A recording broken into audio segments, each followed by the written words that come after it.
Mesdames, Messieurs, bonjour et bienvenue dans ce journal, une édition que nous vous présentons en ce moment à raison du match qui va opposer tout à l'heure à 13h le stade malien de Bamako au club sportif Sfaxien de Tunisie. Une rencontre à suivre sur la télévision nationale. Cela dit, nous sommes aujourd'hui 22 septembre 2013, le Mali indépendant a 53 ans. À cette occasion, le président de la République, Ibrahim Boubacar Keïta, dans un discours s'est adressé à la nation. Nous vous proposons de l'écouter.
Chers compatriotes, chers hôtes du Mali, l'an dernier, à la même heure, sur cette même antenne, le président de la République par intérim, mon estimé aîné, le professeur Diongouna Traoré, déclarait avec assurance que c'est le président élu qui livrera aux Maliens le message du 22 septembre 2013.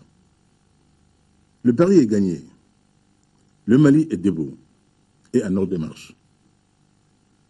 Par la grâce d'Allah subhanahu wa ta'ala, par la solidarité du monde entier, par la volonté du peuple malien, et le destin a fait de moi ce président élu, qui a l'honneur et le privilège de s'adresser à la nation en cette veille symbolique. En ce 19 septembre, notre capitale, Bamako, a été le centre de l'Afrique et l'objet de l'attention renouvelée de nos voisins de l'Afrique et de la communauté internationale. De nouveau, nous remercions l'Afrique et le monde. Ils nous ont tendu la main quand la crise multidimensionnelle éclatée à partir de janvier 2012 a ébranlé les fondements même de notre nation. Le 22 septembre nous renvoie à l'histoire, celle d'une poignée d'hommes et de femmes autour du géant, autour du grand Modibo Keïta, qui avait compris que le temps était venu de nous affranchir des tutelles pesantes, que le temps était venu de réaffirmer la dignité de l'Afrique et du monde noir. Nous redisons à cette occasion notre attachement indéfectible à la fierté du Mali, à l'honneur du Mali, au bonheur des Maliens. Un Mali qui ne baissera plus la tête. Un Mali de diversité et de convivialité préservée. Un Mali prêt à se dissoudre dans l'Afrique si tel l'exigeait l'unité continentale. Un Mali partenaire exigeant et respecté du monde. Un Mali partie prenante de toutes les solidarités pour que cette planète soit celle de l'épanouissement de l'homme, sans distinction aucune, de couleur, de race, de religion, de sexe, d'âge ou de nationalité.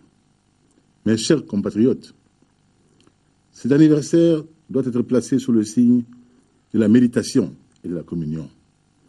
Nous ne pouvons plus faire semblant.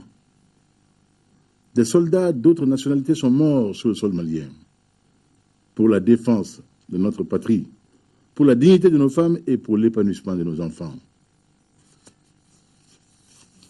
De ces martyrs arrachés à notre affection et de tous les soldats héroïques qui ont gagné la guerre du Mali, nous devons nous souvenir constamment. Leur sacrifice n'aura pas été vain.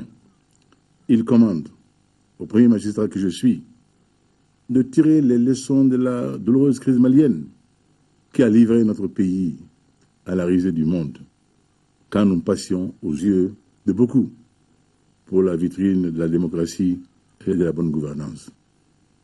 Je me sais bénéficiaire d'une confiance populaire à jamais égalée, dont l'ampleur vaut avertissement dans cette nation de grands hommes méritants et de grandes femmes de mérite. Comme dans la Rome antique, je voudrais constamment me souvenir que je ne suis qu'un homme, un modeste homme, choisi par d'autres hommes pour les servir. Nous parlons dès lors de mission historique. Cette mission historique, je le redis en cette occasion solennelle, consiste à hisser le Mali d'abord à hauteur de ses ambitions contrariées, ensuite de le faire entrer dans le cercle vertueux de la prospérité et de la stabilité. C'est un combat difficile, qui sera de longue haleine, mais le message de notre peuple a été clairement compris.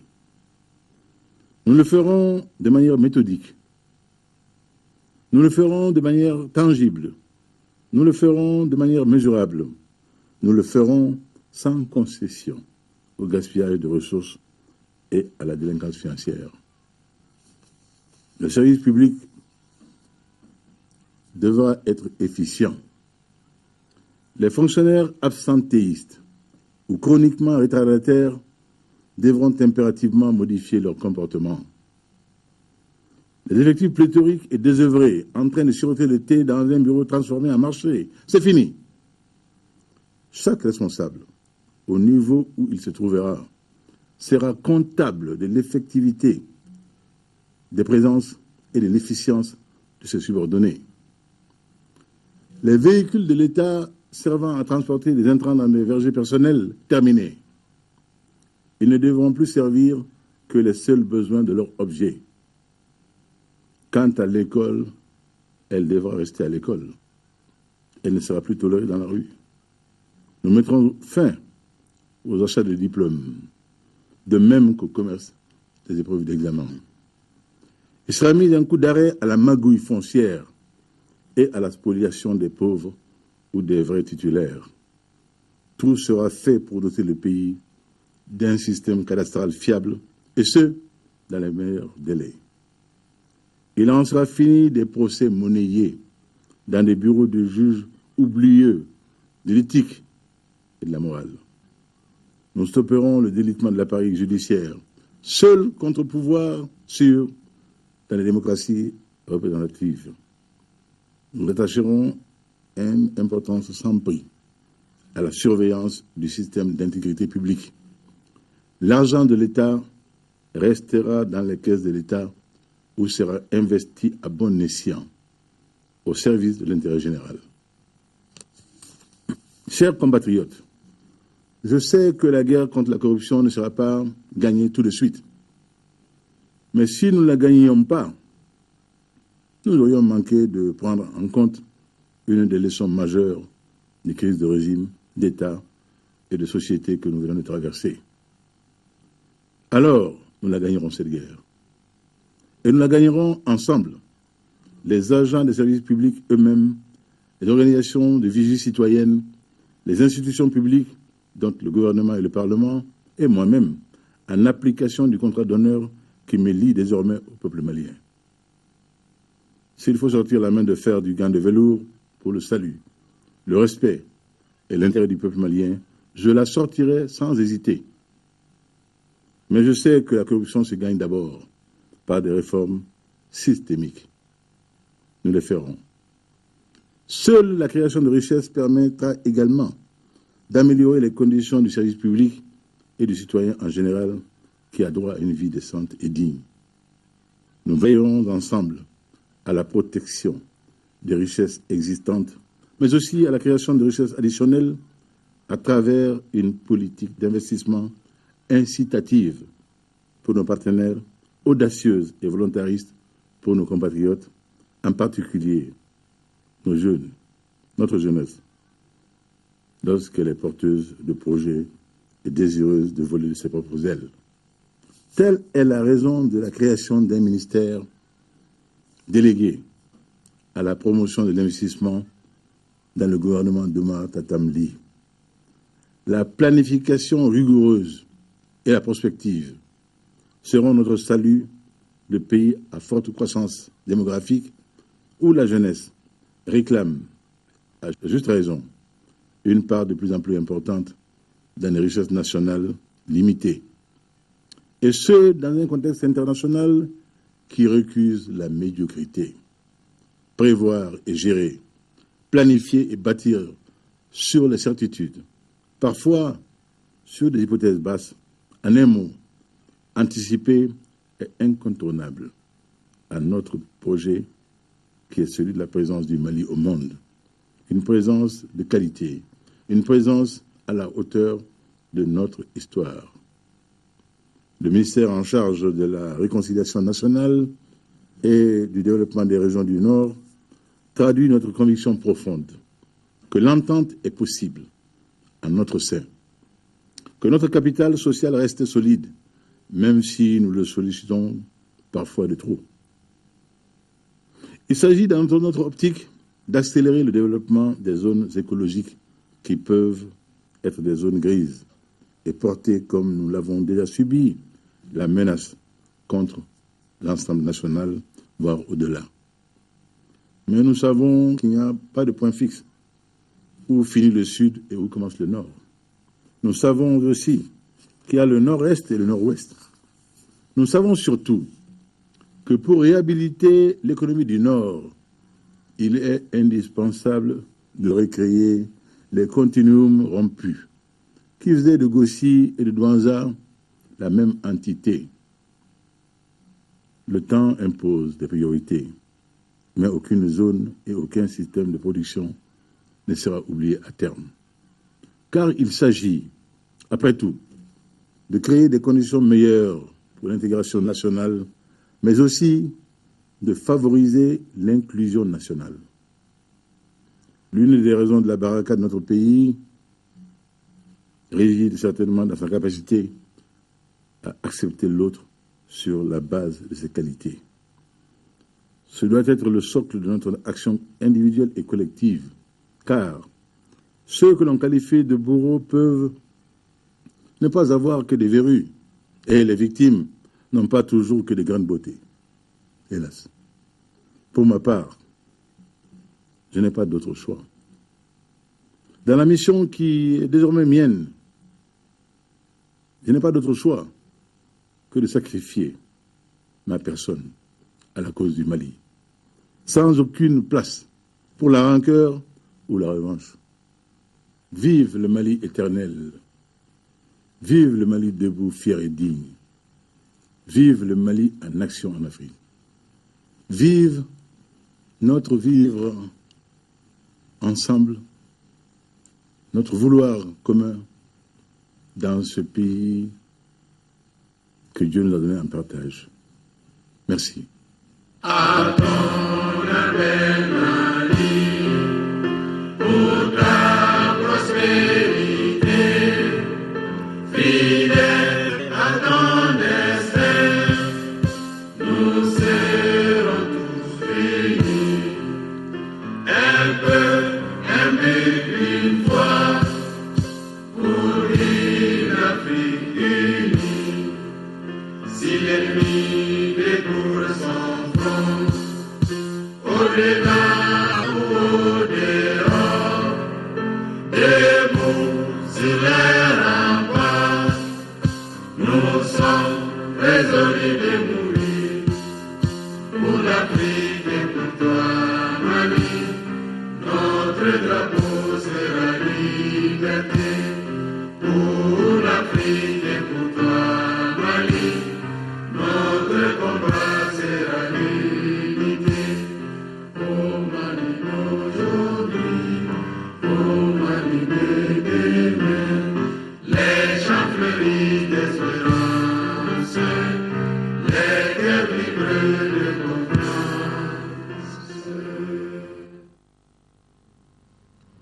C'était là donc le discours à la nation prononcé par le président de la République. Toujours dans le cadre de cette célébration, ce matin, le président de la République, chef suprême des armées, s'est rendu au génie militaire où il a présidé la cérémonie de prise d'armes et le défilé militaire.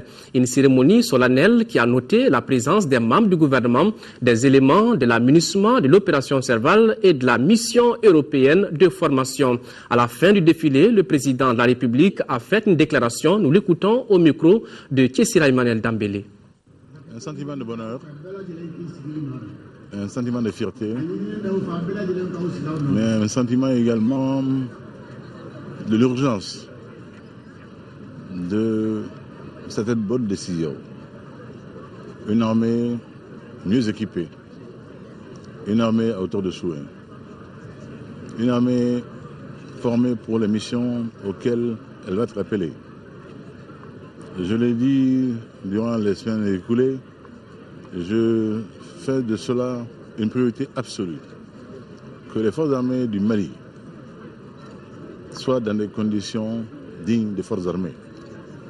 Que les hommes qui servent sous les armes au Mali soient dans des conditions dignes de ceux qui se sacrifient pour la patrie. Que l'ensemble national malien comprenne que pour cela, il y a des sacrifices qui seront consentis. C'est le devoir de la nation, c'est ma mission et je l'assumerai. J'ai assisté, malgré les difficultés, à un défilé ordonné. Des hommes en lesquels j'ai senti la foi en le pays. C'est de ça que nous avons besoin, c'est de ça que j'ai besoin. Et Malien, désormais, imbu de l'idéal national, de faire l'ambition de faire de ce pays ce qu'il a toujours été, ce qu'il n'aurait jamais dû cesser d'être, qu'il a cessé moins d'être. Désormais, je le dis, le Mali est debout, fier et libre. Et ce Mali, vous en avez vu la préfiguration ici aujourd'hui. Et cela va aller crescendo, Inch'Allah. Je souhaite aujourd'hui une très bonne fête à toutes les Maliennes et à tous les Maliens. Singulièrement à tous ceux qui, dans notre pays, portent l'uniforme. À tous ceux-là qui servent le pays. Dans des conditions dont vous n'avez pas idée, ceux qui sont aujourd'hui dans le nord et qui servent le pays, dans des conditions difficiles. Et il est bon que les Maliens le sachent, ce sont des défis de la patrie. Pour eux, rien ne sera de trop. J'en prends l'engagement solennel ici aujourd'hui et cela sera fait dans les meilleurs délais, Inch'Allah. Je ne parle jamais sans l'associer le Tout-Puissant. Mais il est bon qu'on sache ce que ces hommes font pour le pays. Je voudrais dire également qu'il faut que nous soyons confiants. Confiants et que nous ayons confiance à nos forces armées et de sécurité. Je crois que ce qui s'est passé a été vécu comme une tragédie. C'était une tragédie. Mais cela ne se reproduira plus jamais. Plus jamais, plus jamais, plus jamais, Inch'Allah. Juste avant la cérémonie de prise d'armes et le défilé militaire, le président de la République, Ibrahim Boubacar Keïta, avait procédé au dépôt de gerbes de fleurs au monument de l'indépendance. Cérémonie certes modeste mais pleine de symboles puisque c'est un devoir de mémoire et de reconnaissance aux pionniers de l'indépendance. Le compte rendu de notre reporter, Mamari Kone. C'est aux environs de 8h45 que le président de la République est arrivé au monument de l'indépendance. À son arrivée, il a été accueilli par le premier ministre chef du gouvernement, le ministre de la Sécurité intérieure, le maire du district de Bamako et le gouverneur de Bamako. Pico d'honneur assuré par les différents corps de l'armée, la fanfare du génie entonne aussitôt l'hymne national.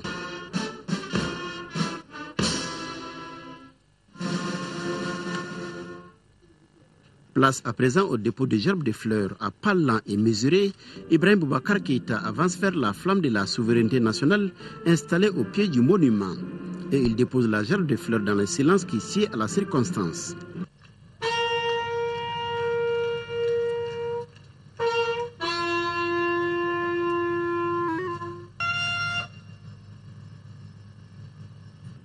Après ces gestes hautement patriotiques symbolisant la reconnaissance de la nation à l'endroit de ceux qui se sont battus pour l'indépendance, le chef de l'État a échangé une chaleureuse poignée de main avec le ministre de la Sécurité intérieure, les chefs d'état-major, les directeurs des services centraux des forces armées et sécurité et les médailles d'or de l'indépendance.